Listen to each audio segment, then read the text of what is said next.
The cargo ship shook as it entered the atmosphere of Kethris 7, and Marcus Vane gripped the armrest of his worn seat, watching through the dirty window as gray clouds swallowed the vessel whole.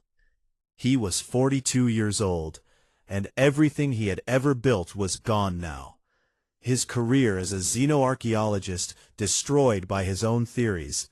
His wife departed with their daughter to a colony where his name would not follow them, and his reputation burned to ashes by colleagues who had once called him brilliant. The Galactic Concord had been humanity's home among the stars for 80 years, yet humans remained at the bottom of every list that mattered, and Marcus had learned this truth the hard way when he had dared to suggest that the extinct precursor race might have connections to human DNA. They had laughed at him in the grand halls of the Velkari Science Academy, their tall blue forms trembling with amusement at the small human who thought his primitive species could be linked to the most advanced civilization the galaxy had ever known. Now he was here, descending toward a dead moon that nobody wanted, carrying salvage rights to an abandoned research station that had sat empty for 300 years. The pilot, a four-armed Krethli with scales the color of rust, turned back to look at him with something between pity and confusion in her eyes. "You are certain about this destination, human?" she asked, her translator giving her words a mechanical edge. Marcus nodded slowly, feeling the weight of his decision pressing down on his chest like a stone. "I am certain," he replied, and his voice sounded tired even to his own ears. The Krethli made a clicking sound that her translator did not bother to convert. But Marcus understood it well enough. Another human colonizing garbage, another member of the persistence predator species, too stubborn to accept their place in the galaxy. The ship broke through the clouds. Marcus saw his new home for the first time. A barren landscape of gray rock and ancient craters, with a single structure rising from a shallow valley like a forgotten monument. The outpost was larger than he had expected, with curved walls that had once been white, but were now stained by centuries of dust storms, and towers that reached toward the pale sky, like fingers grasping for something they could never touch. "I will not wait for you," the pilot announced as the ship descended toward a cracked landing platform, "and I will not return unless you pay for the journey in advance." "I understand," Marcus said, and he meant it more deeply than she could know. He had no intention of leaving. This was his last option, his final chance to build something from nothing, and if he failed here, then there was nowhere else to go. The ship touched down with a heavy thud, and Marcus gathered his 3 bags of belongings, before walking to the exit ramp, rushed in as the door opened, carrying the smell of dust and something older, something that made his skin prickle with a sensation he could not name. He stepped onto the platform, and watched as the cargo ship lifted off without ceremony, its engines roaring as it climbed back toward the clouds, and left him standing alone in the silence of an alien world. For a long moment, Marcus simply stood there, breathing the thin air and letting the reality of his situation sink into his bones. Then he picked up his bags and walked toward the outpost entrance. The main door was massive, built for species much larger than humans, and it took him several minutes to find the manual release that would let him inside.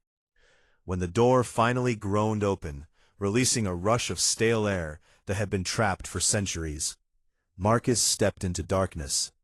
His flashlight cut through the black, revealing walls covered in Velkari script and equipment that had been left behind. When the research team had abandoned this place, dust covered everything, the floors, the consoles, the strange machines whose purposes Marcus could only guess at, and his footsteps echoed through empty corridors as he explored his new home. The first day was spent simply finding a room that could be sealed against the cold, and Marcus worked until his muscles burned, clearing debris and activating ancient heating systems that coughed and sputtered before finally producing warmth. He ate a ration pack sitting on the floor, his back against a wall that hummed with power he had somehow restored, and he allowed himself to feel something close to hope for the first time in months. This could work, he told himself. This could be a new beginning. The second day brought discoveries that made his heart beat faster in his chest. As Marcus cleaned the walls of the main research hall, scrubbing away centuries of grime, he noticed something that made him stop and stare. With widening eyes, beneath the Velkari markings, there were other symbols, older and more complex, carved into the very structure of the walls, as if they had been placed there when the station was first built. He had studied precursor artifacts for 20 years, and he recognized the style immediately, even though his mind struggled to accept what his eyes were showing him. This station was not built by the Velkari. They had merely occupied something far more ancient. His hands trembled as he continued cleaning, revealing more symbols, more evidence of a truth that the galaxy had apparently forgotten or never known. Night came, and Marcus could not sleep, his thoughts racing with possibilities that seemed too large for his tired mind to hold. He wandered the corridors, flashlight in hand, until he found a room he had not noticed before.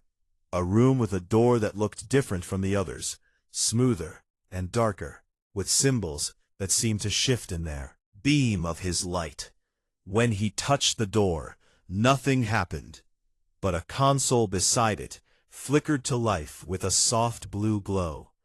A voice emerged from speakers he could not see, speaking words in a language that no translator could interpret, a language that should not exist, because the species that had spoken it had been dead for 2 million years. Then the voice switched to something Marcus could understand, and the words it spoke made his blood run cold. "You have the blood," the ancient AI announced, its tone carrying something that sounded almost like wonder. "You may enter the deep chamber." The console died, the blue light fading to black, and Marcus stood alone in the darkness, breathing hard and staring at a door that had just recognized him as something more than human. He did not sleep that night, and when the pale sun rose over Kefris 7, Marcus Vane began working with a desperate energy he had not felt in years. Whatever was behind that door, whatever secrets this station held, he was going to find out, because for the first time in his life, the universe had suggested that humanity might be more than the galaxy believed. And Marcus was not going to let that possibility slip away. Marcus spent the next 3 weeks working to restore the ancient AI, and during that time he slept no more than 3 hours each night. His body ached from crawling through maintenance tunnels and rewiring systems that had not been touched in millennia. But something inside him refused to stop, a fire that burned hotter with each passing day.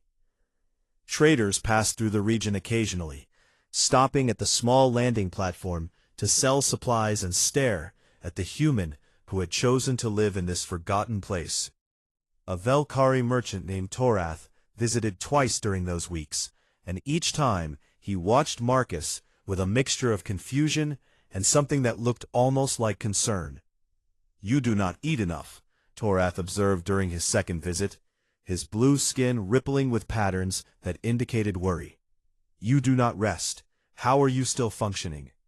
Marcus looked up from the console he was repairing, his eyes red from lack of sleep, and his hands covered in grease from ancient machines.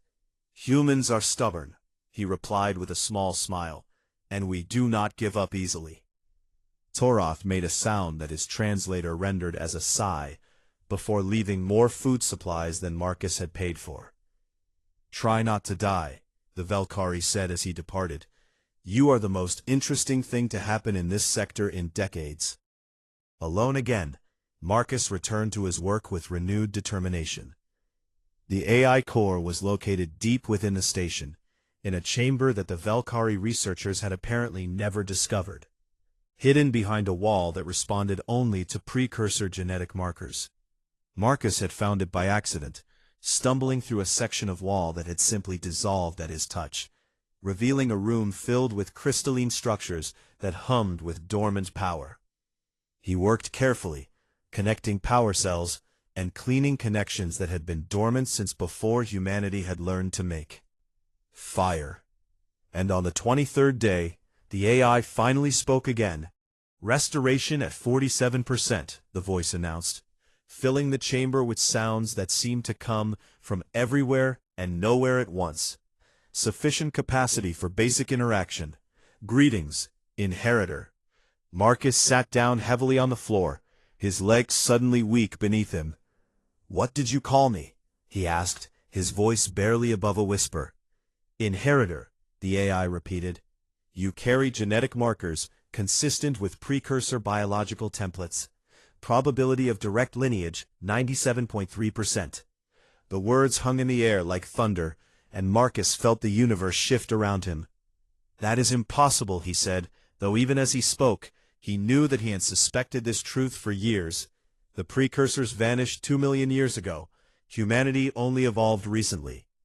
"Incorrect assumption detected," the AI responded, and lights began to glow throughout the chamber, illuminating murals on the walls that showed scenes Marcus could barely comprehend. The precursors did not vanish. They seeded the galaxy with their genetic code, embedding it within promising species across thousands of worlds. Marcus stared at the murals, seeing images of beings that looked remarkably human, standing among stars and building wonders that defied imagination. "They knew they were dying," he said slowly, understanding beginning to dawn in his exhausted mind.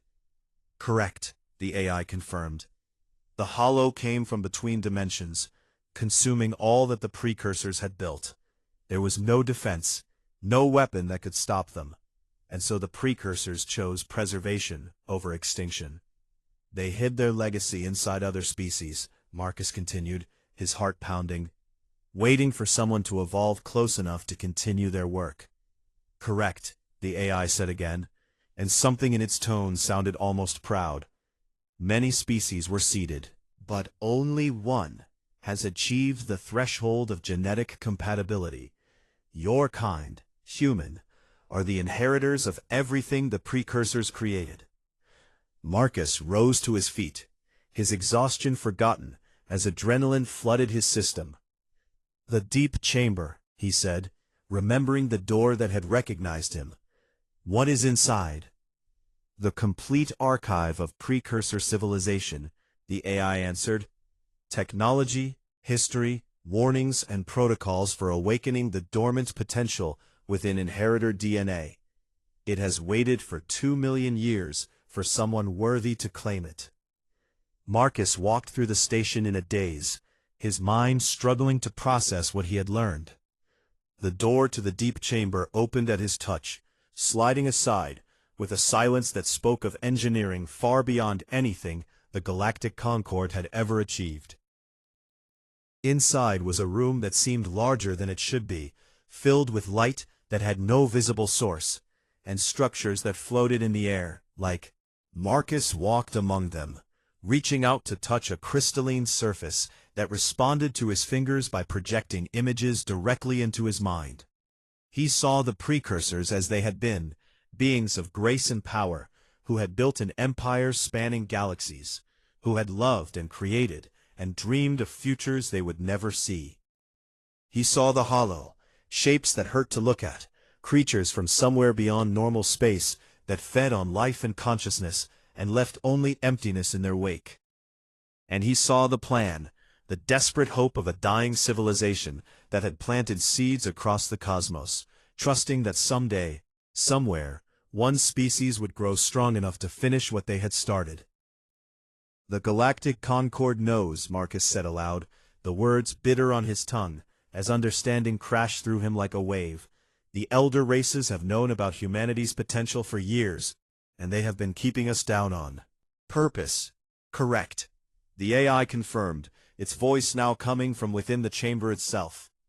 "Records indicate that Velkari, Krethley, and other senior Concord species discovered fragments of precursor data centuries ago. They have systematically suppressed human advancement to prevent this moment from occurring. Marcus clenched his fists, feeling anger rise within him like a fire. Everything humanity had suffered, the discrimination, the dismissal, the constant message that they were lesser beings meant only for manual labor, all of it had been deliberate. "There is additional information you must receive," the AI announced, its tone growing serious. "The Hollow operate in cycles, emerging from their dimension to feed, before retreating again. The next cycle is calculated to begin within 100 years. Marcus felt cold fear mixed with his anger. "Can they be stopped?" he asked. "Unknown," the AI admitted. "The precursors could not find a way. Have something they did not have. Time, and the accumulated knowledge of an entire civilization ready to be claimed." Marcus stood in the deep chamber, surrounded by the legacy of a species that had trusted their future to his kind, and he made a decision. He would not let humanity remain ignorant of their heritage. He would not let the Concord continue to suppress his people while an ancient threat approached from beyond the stars. But as he began to plan his next steps, lights flashed throughout the station in warning patterns that made the AI speak with sudden urgency. "Alert! Multiple vessels detected entering system. Galactic Concord military signatures confirmed. They have detected the archive activation." Marcus looked up at the ceiling, his jaw tight with determination. They were coming for him, but they were already too late, because Marcus Vane finally understood what humanity was meant to be, and he was not going to let anyone take that truth away. The Concord fleet held position at the edge of the system, 12 warships forming a blockade that cut off any hope of escape. Marcus watched them on the station's ancient sensors, their energy signatures burning like angry stars against the darkness of space, and he knew that he had very little time. "How long before they reach the station?" he asked the AI. "At current approach speed, approximately 72 hours, the AI responded. "They appear to be waiting for additional reinforcements." 72 hours. It was not much time, but it would have to be enough. Marcus turned his attention to the archive, spending every moment learning what the precursors had left behind. The technology was beyond anything he had imagined, faster than light drives that made Concord vessels look like primitive boats, energy systems that could power entire worlds, medical advances that could extend human life by centuries, and weapons capable of destroying planets with a single, focused beam. But it was not the weapons that made Marcus pause with wonder. It was the awakening protocol. Hidden within the archive was a detailed biological program designed to unlock the dormant precursor potential within inheritor DNA. And as Marcus studied it, he began to understand what humanity could become. Enhanced cognitive function that would make the smartest human today seem slow by comparison. Limited psionic abilities that the Concord species had always claimed humans lacked. And biological adaptability that would allow humans to survive in environments that would kill any other species in minutes. "This would change everything," Marcus said quietly, staring at the data streaming through the air around him. "That is the intention," the AI confirmed. "The precursors designed the protocol to prepare inheritors for the challenges they would face, including the Hollow." Marcus thought about Earth, about the billions of humans who had been told their entire lives that they were lesser beings, good only for mining asteroids and cleaning Concord facilities. He thought about his daughter, growing up in a galaxy that would never respect her simply because of her species.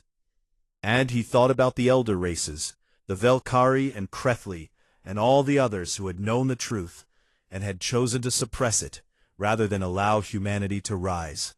"Why?" Marcus asked, the question carrying the weight of decades of humiliation. "Why did they hide this from us?" The AI was silent for a moment before responding.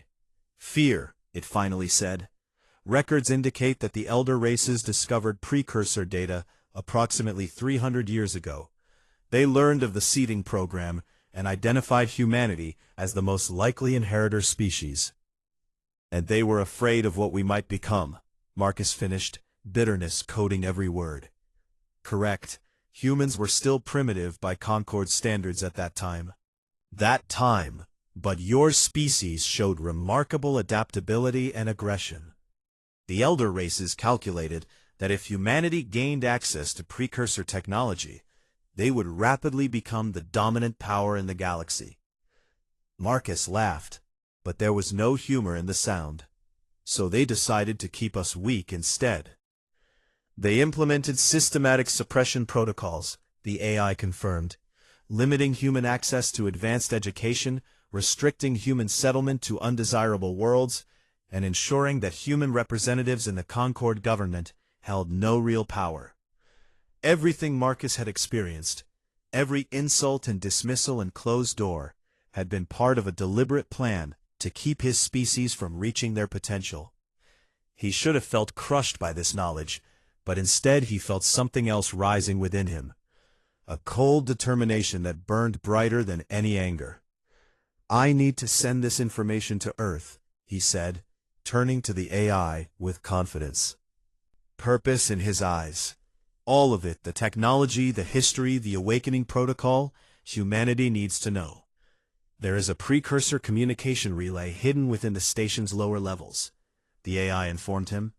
It is capable of transmitting data across the galaxy using methods that the Concord cannot intercept or block. "Show me," Marcus demanded. The next 40 hours were a blur of activity as Marcus worked to prepare the transmission. The relay was ancient but functional, requiring only minor repairs before it hummed with power that made the air taste like copper. Marcus organized the data carefully, knowing that whoever received this information on Earth would need to understand not just the technology, but the responsibility that came with it. He recorded a message to accompany the transmission, speaking directly into a crystal that would carry his words across the stars. "To whoever receives this," he began, "my name is Marcus Vane, and I am about to tell you the truth about humanity." He explained everything, the precursors, the seeding program, the Concord's betrayal, and the coming threat of the Hollow. He talked about the awakening protocol and what it could do, but he also warned about the dangers of moving too quickly. "This technology could make us gods among the stars," he said, "but it could also destroy us if we are not careful. We must be better than those who kept us down. We must use this power to protect rather than conquer, and we must prepare for a threat that even the precursors could not defeat." As he finished the recording, the station's sensors detected movement. The Concorde fleet was advancing ahead of schedule. "They have received reinforcements," the AI announced. 27 vessels now approaching. Estimated arrival time reduced to 18 hours. Marcus checked the transmission status. 63% complete. He needed more time, but the universe rarely waited for anyone. Gave people what they needed. "Can the station's defenses hold them off?" he asked.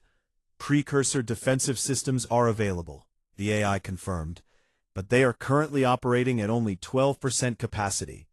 I calculate a 94% probability that the fleet will breach the station within 6 days of sustained assault." 6 days. It would have to be enough. "Activate the defenses," Marcus ordered, "and keep the transmission running no matter what happens." As the station began to wake around him, ancient weapons systems charging with power that had not been used in millions of years, Marcus Vane prepared for the fight of his life. He was one human against an alien armada, armed with nothing but failing technology and the stubborn refusal to give up that his species was known for. The elder races had spent centuries trying to keep humanity weak, but they had forgotten one crucial detail about the species they had suppressed: did not know how to quit. And Marcus was about to remind them exactly what that meant. The first Concorde assault came at dawn on the second day, and Marcus was ready for them. Admiral Vorketh of the Velkari Third Fleet had expected an easy victory. One human in an ancient station with failing defenses should have surrendered within hours. Instead, the Admiral watched in disbelief as 3 of his assault shuttles were vaporized by energy beams that should not have existed. "What manner of weapons are those?" Vorketh demanded. his blue skin flashing with patterns of shock and anger.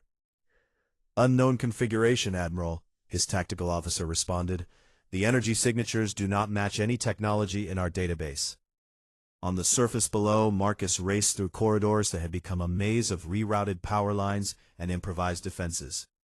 The station's weapons were powerful but unstable, and every shot drained systems that he had to manually restore before they could fire again. He had not slept in 36 hours. Screamed for rest, but the transmission was only at 78%. He could not stop now. "Defensive grid Alpha is failing," the AI announced as Marcus climbed through a maintenance shaft, tools clenched between his teeth. "Reroute power from the eastern sectors," he gasped. "We are not using those weapons anyway." Rerouting. Grid Alpha restored to 43% capacity. It was not enough, but it would have to do. The second day brought a ground assault, with Concord troops landing on the far side of the moon and advancing toward the station in armored vehicles. Marcus responded by activating defense systems that the Velkari researchers had never discovered, automated turrets that rose from the ground and cut through the advancing forces with precision that made the survivors retreat in terror.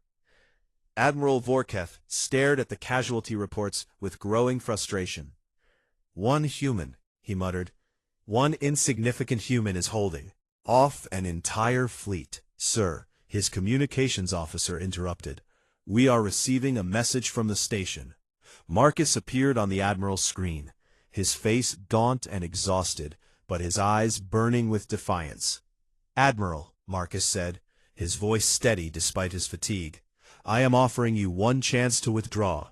What I have found here belongs to humanity, and I will not let you take it." Vorketh laughed, the sound harsh and dismissive. "You are one human against 27 warships. You cannot possibly believe you will survive this."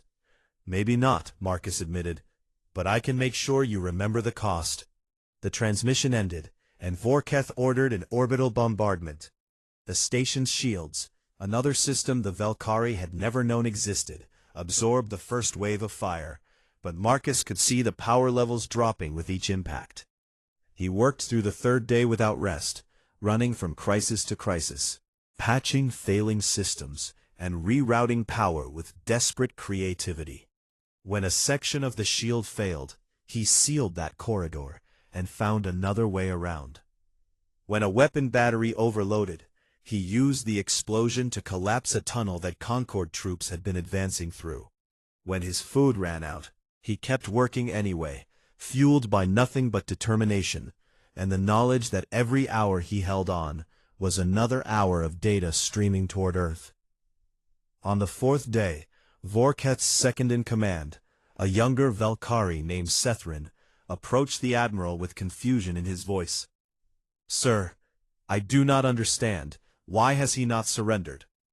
Vorketh turned to look at his officer, and for the first time there was something other than contempt in his expression. "Because he is human," the Admiral replied slowly. "They are persistence predators, Sethrin. Their ancestors would chase prey across entire continents, never stopping, never resting, until their target collapsed from exhaustion." "But this is different," Sethrin protested.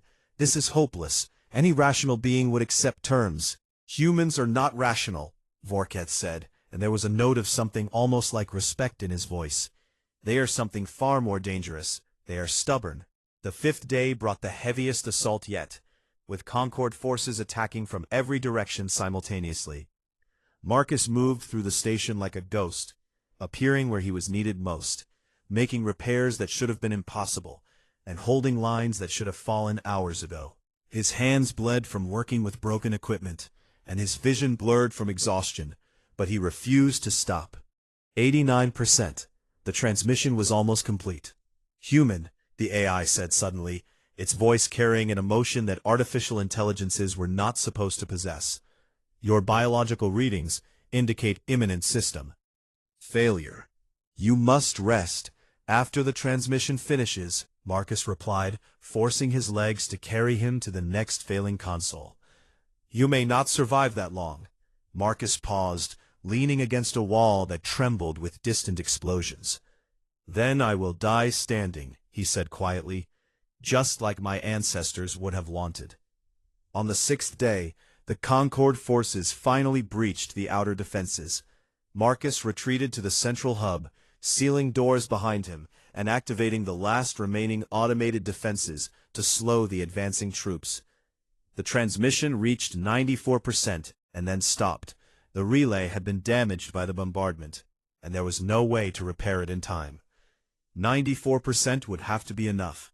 Marcus sent one final message through a different channel, a simple transmission aimed directly at Earth.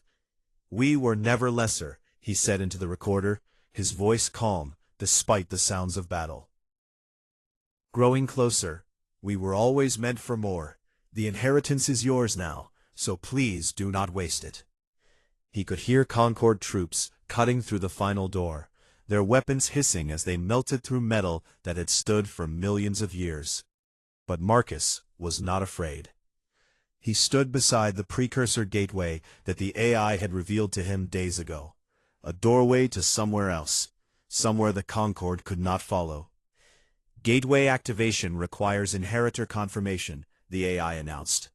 "Confirmed," Marcus said, and the gateway blazed to life with light that filled the entire chamber.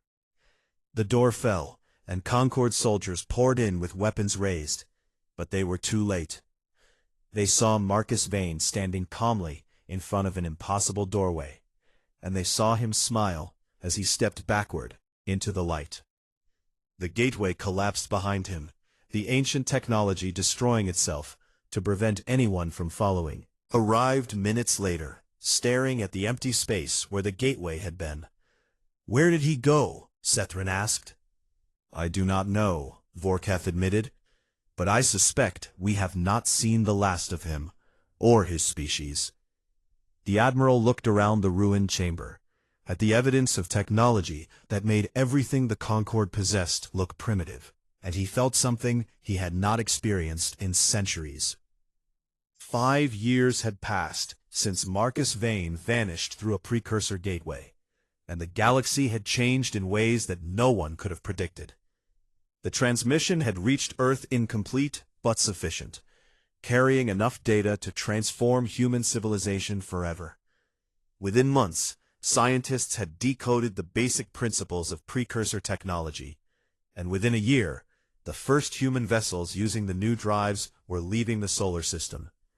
The awakening protocol had been more difficult to implement, requiring careful study to avoid unintended consequences.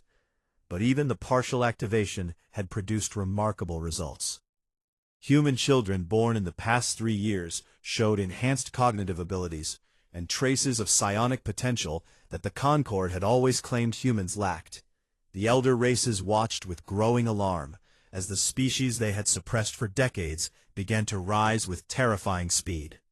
The Galactic Concord fractured within 2 years of the transmission, with some species demanding the immediate destruction of humanity, while others argued for alliance against the hollow threat that the archive had revealed.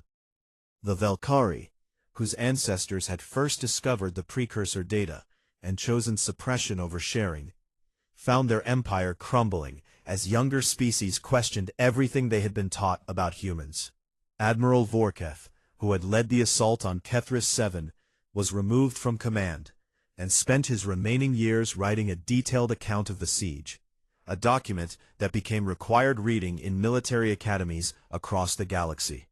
"We underestimated them," Vorkath wrote, "because we could not understand a species that refuses to accept defeat.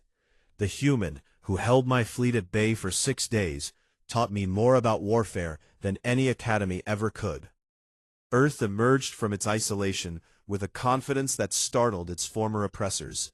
Government called itself, rejected offers of junior membership in the reformed Concord, and instead demanded recognition as an equal power. When some species objected, human diplomats responded with a simple message: "We spent 80 years being told we were lesser.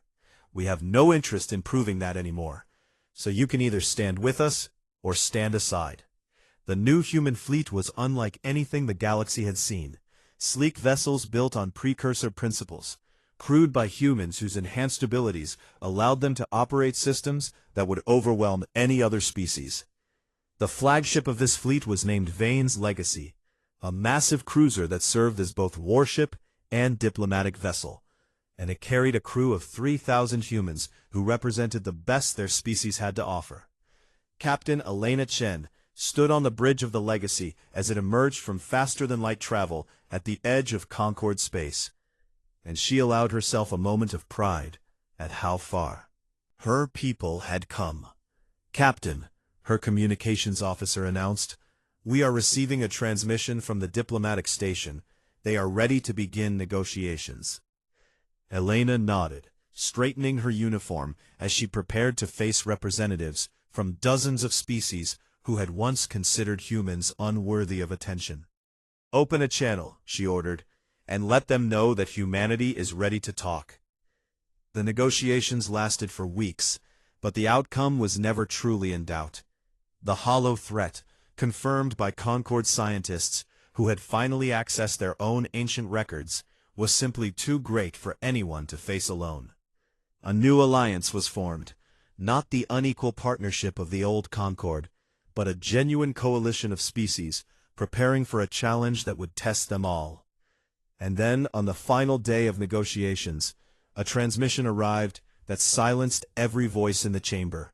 It came from beyond the galactic rim, from a region of space that no modern species had ever explored, and it carried a voice that many had thought they would never hear again. "This is Marcus Vane," the message began, "and I am still alive." Elena Chen felt tears forming in her eyes as she listened to the man whose sacrifice had made everything possible.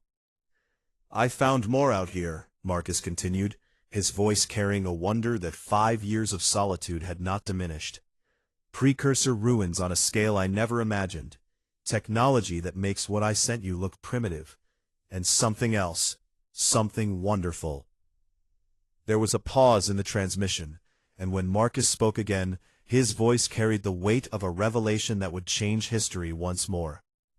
"We are not alone. There are other species out here, others that the precursors saved from the hollow, waiting in hidden places for the day when they could emerge again." Static crackled through the transmission, but Marcus's final words came through clearly. "Start building bridges, Earth. When the hollow come, and they will come, they will not face just humanity. They will face everyone the precursors ever loved enough to save." The transmission ended, and the gathered representatives sat in stunned silence. Elena was the first to speak, turning to face the assembly with a smile that carried both grief and hope. "You heard him," she said simply. "We have work to do." On Kethris 7, the abandoned outpost had been transformed into a memorial site. Humans made pilgrimages there from across the galaxy, standing in the corridors where Marcus Vane had fought alone against an empire, walking through the deep chamber where he had discovered their true heritage. A young girl named Sarah walked through the memorial with her parents, listening to the recorded history of events that had shaped her world before she was born. She was 7 years old, part of the first generation born after the awakening. Protocol had been implemented, and her teachers said she showed remarkable potential. As the tour ended, Sarah wandered away from her parents, drawn by something she could not explain, toward a section of the memorial that was roped off from visitors. A door stood there, sealed and silent, marked with symbols that the tour guide said no one had been able to open since Marcus had vanished. Sarah did not know why she reached out to touch the door. It simply felt like the right thing to do. The moment her fingers made contact, the symbols began to glow with soft blue light, and the door trembled as if recognizing an old friend. Her parents called out in alarm, but Sarah was not afraid. She was something new, a child of the awakening, carrying potential that even the precursors might not have imagined. And somehow she knew that this was only the beginning. Humanity had spent 80 years being told they were the galaxy's afterthought, a lesser species fit only to serve their betters. They were, in truth, its oldest hope, and they were just starting to discover what that meant. Somewhere beyond the rim of the galaxy, Marcus Vane looked up at unfamiliar stars and smiled, knowing that the seeds he had planted were finally beginning to grow. The Hollow would come, as they always did, but this time they would find the galaxy ready. This time they would find humans standing in their path, and humans, as the galaxy had learned, did not know how to quit.